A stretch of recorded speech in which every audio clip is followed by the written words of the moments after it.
Kidnapped by the Indians, the John Tanner story, Saginaw, Michigan.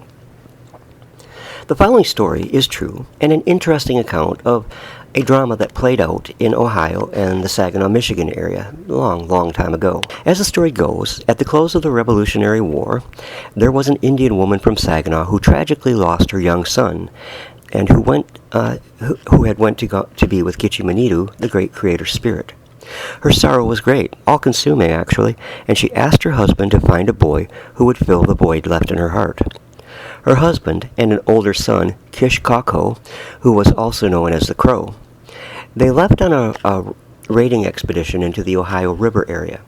There, they came upon a 10-year-old white boy. The youngster was gathering walnuts under a tree from which they had dropped the previous autumn. The boy was John Tanner, who was the son of Reverend John Tanner.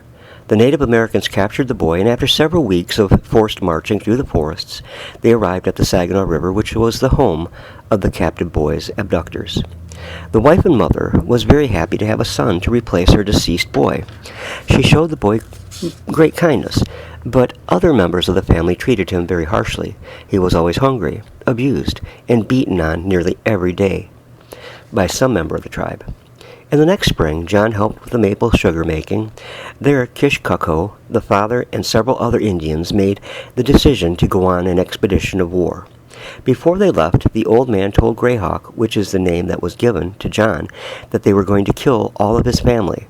Then, when they returned, they told John, Greyhawk, that all the Tanner family had been killed. They wanted to make sure he believed them, so he was shown a straw hat that he had recognized as his brother's. If it had been stolen from the Tanner farm, then they surely were dead. The family had, in fact, not been killed, but Greyhawk did not find that out until many years later. The false information that they had given him so discouraged the youth that he is said to have not given any thought further of escape.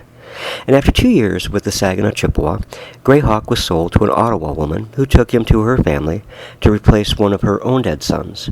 And the Ottawa woman and her family treated him much better than the Saginaw family had done. He was taken to the Upper Peninsula and later to the Red River area in Canada. John Tanner, Greyhawk, had spent more than 30 years with the Indians before returning to Ohio, where he had met his brother. His parents had died. Greyhawk did not care for the white man's way of life and returned to the Sioux and remained there the rest of his life, a defiant individual. Thanks for stopping by and watching. I hope you have a blessed day, and remember that here at the Dennis Morrison Channel, you are always appreciated.